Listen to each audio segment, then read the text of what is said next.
जय भोलेनाथ। जय माँ पार्वती। संतान सप्तमी व्रत भादो मास शुक्ल पक्ष की सप्तमी के दिन मनाई जाती है। इसे संतान सप्तमी या ललिता सप्तमी भी कहा जाता है। यह व्रत स्त्रियां संतान प्राप्ति की इच्छा के लिए करती हैं। यह व्रत संतान के समस्त दुख परेशानी के निवारण के उद्देश्य से किया जाता है। संतान की सुरक्षा का भाव लिए स्त्रियां इस व्रत को पूरे विधि विधान के साथ करती हैं।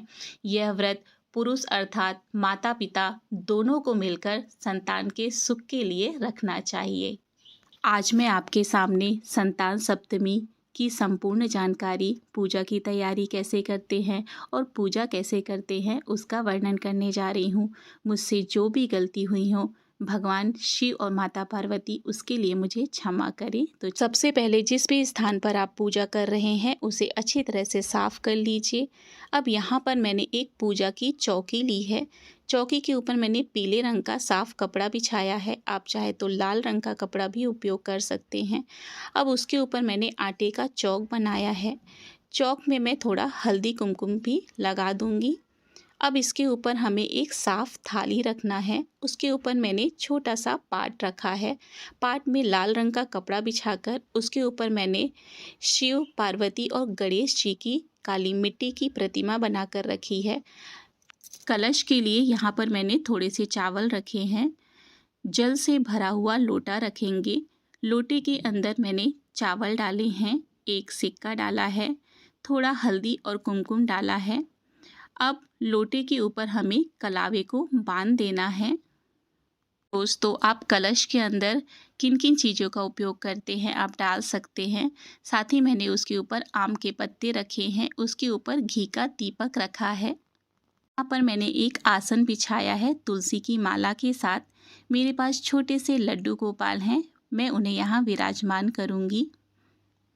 दीपक को हमें जला लेना है। दीपक को मैं ऊपर से कांच से ढक दूंगी ताकि ये हवा से बुझेगा नहीं। अब यहाँ पर मैंने 7 पान के पत्ते लिए हैं। संतान सप्तमी के व्रत में हमें हर चीज़ें 7 ही लगती हैं। 7 पान के पत्ते के ऊपर मैंने 7 सुपारी रख दी हैं। साथ ही मैंने यहाँ पर 7 हल्दी की गांठें ली हैं। अब सभी पत्तों के ऊपर मैं 1 रुपए का सिक्का रख दूंगी। यहाँ पर मैंने 7 ही सिक्के लिए हैं। यहाँ पर मैंने एक कटोरी में गाय का दूध लिया है और एक कटोरी में गंगा जल लेना है। अब यहाँ पर मैंने 2 प्लेटों में 7 और 7 की मात्रा में गुड़ और गेहूं के आटे की पूड़ियाँ बनाई हैं। 7 भगवान को अर्पण करने के लिए और पूजा के उपरांत 7 हमारे पारण के लिए। यहाँ पर मैंने सोने का एक छल्ला बनवाया है जिसके ऊपर 7 कट होते हैं। आप चाहे तो चांदी का छल्ला या फिर चांदी का कड़ा भी बना सकते हैं। उसे हमें दूध में डाल देना है। जब तक पूजा होगी वो दूध में ही रहेगा। अब यहाँ पर मैंने पूजा के लिए घंटी भी रख ली है, साथ ही में हमें जल भी रख लेना है। अब यहाँ पर हमें थोड़ी सी दूर्वा लेना है। दूर्वा को आप इस तरह से घुमाते हुए उसे अच्छी तरह से बांध दीजिए। दूर्वा को आप कान्हा जी के सामने रख दीजिए या फिर गणेश भगवान के सामने रख दीजिए। इसके ऊपर हम बाद में हमने जो सोने का छल्ला लिया है उसे रखेंगे। यहाँ पर मैंने कलावा लिया है। यहाँ पे मैंने कलावे को 7 परत में लिया है। अब हमें कलावे में 7 ही गांठ लगानी है। संतान सप्तमी का व्रत है ना, तो हमें इसमें 7 ही गठान लगानी है। इसी तरह का हम एक और कलावा बनाकर तैयार करेंगे, एक भगवान को अर्पण करने के लिए और एक अपनी कलाई में बांधने के लिए। पूजा शुरू करने के लिए भगवान का आवाहन करेंगे, 3 बार आचमन करेंगे और सभी भगवान को हमें जल से स्नान कराना है। सबसे पहले गणेश जी का, उसके बाद बाकी सभी देवतागण का। उसके बाद आप चंदन का तिलक लगा लीजिए, हल्दी का भी तिलक लगा लीजिए और कुमकुम का भी आप सभी भगवान को तिलक लगा लीजिए। साथ ही हमने जो पान के पत्ते रखे हैं उनमें भी हमें हल्दी, कुमकुम और चंदन का तिलक लगा लेना है। उनकी भी हमें साथ में पूजा करती जानी है। सभी भगवान को तिलक लगाने के बाद अब शंकर जी के ऊपर मैं थोड़ी सी भस्म चढ़ा दूंगी। शंकर जी को भस्म बहुत ही ज़्यादा प्रिय है, इसलिए आप भस्म जरूर चढ़ाइए। हमने जो भोग बनाया है, एक भोग के ऊपर दूर्वा या फिर फूल और दूसरे भोग के ऊपर तुलसी दल डाल दीजिए। अब गणेश भगवान, शिव जी और लड्डू गोपाल जी को जनेऊ समर्पित कर दीजिए। माता रानी को वस्त्र समर्पित करिए। सभी भगवान को वस्त्र समर्पित करेंगे। सभी सुगंधित फूल हमें भगवान को समर्पित करना है। साथ ही हमने जो पान के पत्ते रखे हैं उनकी भी हमें पूजा करती जानी है। भगवान को पुष्प समर्पित करने के बाद पान के पत्ते को भी हमें फूल चढ़ाना है। साथ ही हमें गौर, गणेश और कलश की भी पूजा करनी है, उन्हें भी फूल समर्पित करना है। फूल चढ़ाने के बाद लड्डू गोपाल जी को तुलसी दल चढ़ाएंगे। साथ ही गणेश भगवान, शिव जी और माँ पार्वती जी को बेलपत्र चढ़ाएंगे। गणेश जी को दूर्वा, शंकर भगवान को भांग, धतूरा, समी जो भी उन्हें पसंद है अर्पित करेंगे और माता पार्वती को सुहाग चढ़ाएंगे, श्रृंगार चढ़ाएंगे। भगवान जी को इत्र बहुत पसंद है, इसलिए आप उन्हें इत्र जरूर लगाएं। सभी भगवान जी को हमें इत्र समर्पित करना है। नारिकेलम समर्पयामि, नारियल समर्पित करेंगे। फलम समर्पयामि, फल समर्पित करेंगे। हो सके तो भगवान को 7 अलग अलग तरह के फल समर्पित करें। यदि 7 तरह के फल नहीं मिलते हैं तो आप एक ही फल को 7 की मात्रा में भगवान को समर्पित करिए।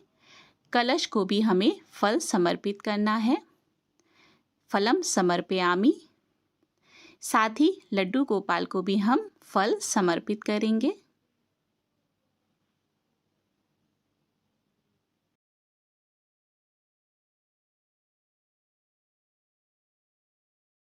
अब हमने अंगूठी को दूध में भिगोकर रखी थी, उसे हमें गंगा जल से अच्छी तरह से साफ कर लेना है।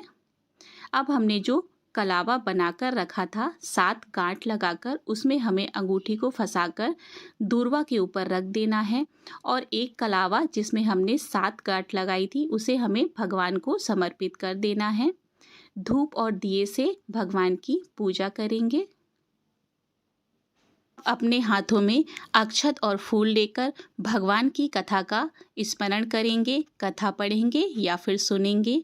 कथा के बाद भगवान की आरती करेंगे। आरती करने के बाद उसमें 3 बार पानी घुमाएंगे। पानी घुमाने के बाद भगवान को आरती देकर आप आरती स्वयं ले लीजिए, अपने परिवारगण को भी आरती दे दीजिए। अब भगवान का हमें भोग लगाना है। भोग लगाने के लिए भोग में 3 बार हमें जल घुमाना है।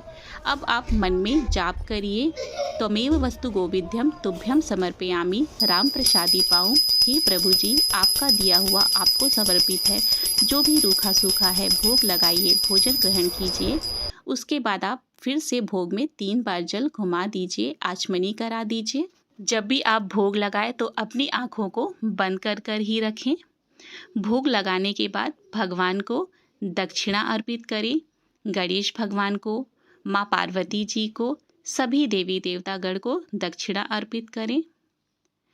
दक्षिणा के पश्चात भगवान को तांबूलम समर्पयामि, पान जरूर खिलाएं। अब हमें भगवान का होम लगाना है। आप चाहे तो हवन कर लीजिए, लेकिन यहाँ पर मैं उपले से, कंडे से होम लगा रही हूँ। जल घुमाकर, हल्दी कुमकुम का तिलक लगाकर, फूल चढ़ाकर भगवान को हमें होम लगाना है। यहाँ पर मैंने घी, गुड़ और हवन सामग्री का भगवान को होम समर्पित किया है। आप माता पार्वती, गणेश जी, शिव भगवान, सभी देवी देवतागण का ध्यान कर कर होम लगाइए। अपने कुल देवता, ग्राम देवता का भी स्मरण करके होम लगाइए। होम लगाने के पश्चात उसमें फिर से 3 बार जल घुमा दीजिए और प्रणाम कर लीजिए।